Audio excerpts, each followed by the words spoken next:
Bismillahirrahmanirrahim. Saya Ujang Edi Brata, peserta pendidikan guru penggerak Angkatan 2 Kabupaten Pandeglang. Izinkan saya menyampaikan tanggapan refleksi kritis ilustrasi diri saya sebagai pembelajar merdeka. Hal pertama yang ingin saya sampaikan yakni berkaitan dengan intisari pemikiran Ki Hajar Dewantara tentang pendidikan. Berkaitan dengan ini, Ki Hajar Dewantara menyampaikan bahwa terdapat pembeda pengertian antara pendidikan dan pengajaran. Pengajaran sebagai bagian dari pendidikan dapat dimaknai sebagai sebuah proses transfer ilmu kepada peserta didik. Sedangkan pendidikan memiliki makna yang lebih luas. Dapat diartikan sebagai proses menuntun yang dilakukan pendidik terhadap segala potensi yang secara kodrati sebenarnya telah dimiliki oleh peserta didik. Beliau juga menyampaikan bahwa pendidikan itu merupakan lokus atau titik lokasi persemaian benih-benih kebudayaan dalam masyarakat.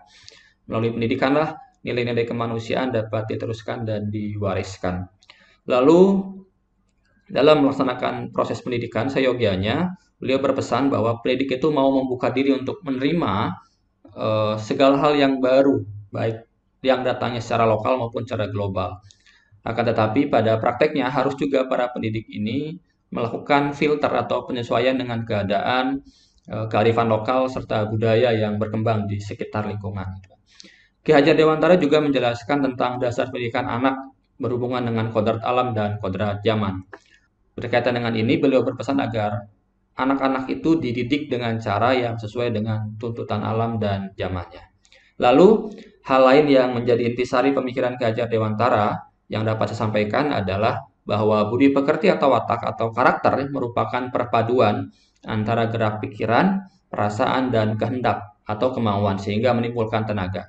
Budi pekerti juga dapat diartikan sebagai perpaduan antara cipta, itu unsur kognitif, itu kan atau ranah kognitif, lalu karsa, afektif, sehingga menciptakan karya, psikomotor. Hal terakhir yang dapat saya catat dari intisari pemikiran beliau adalah bahwa keluarga menjadi tempat yang utama dan paling baik untuk melatih pendidikan sosial dan karakter peserta didik. Orang tua itu tidak bisa dilepaskan menjadi guru dan penuntun serta pemberi teladan yang menjadi sangat penting dalam pertumbuhan karakter peserta didik atau anak.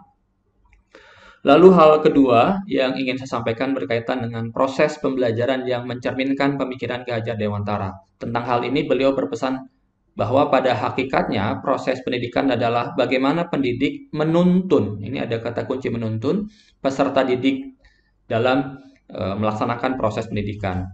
Pendidik haruslah menghamba pada peserta didik. Ini dapat diartikan bahwa pusat dari proses pendidikan adalah untuk sepenuh-penuhnya keberhasilan peserta didik. Pembelajaran yang dilaksanakan haruslah berpusat pada keberhasilan peserta didik.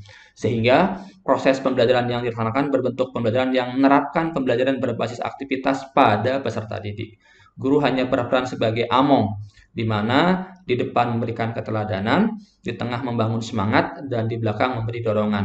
Lalu, apa yang akan dilakukan agar proses pembelajaran yang mencerminkan pemikiran Ki Hajar Dewantara dapat terwujud? Berdasar atas apa yang telah disampaikan sebelumnya, tentu saya akan merancang dan melaksanakan pembelajaran serta penilaian yang sesuai dengan pemikiran beliau, yakni pembelajaran yang berpusat pada peserta didik, pembelajaran yang membuat mereka merasa merdeka dan nyaman. Di antaranya dengan cara melakukan variasi model pembelajaran berbasis aktivitas dalam bentuk pembelajaran berbasis proyek, misalkan pembelajaran berbasis masalah, dan pembelajaran berbasis penemuan, sesuai dengan keadaan dan kebutuhan peserta didik, memperhatikan keragaman yang peserta didik miliki. Terakhir, yang ingin saya sampaikan, yakni berkaitan dengan konsep pemikiran KHD yang sudah saya terapkan.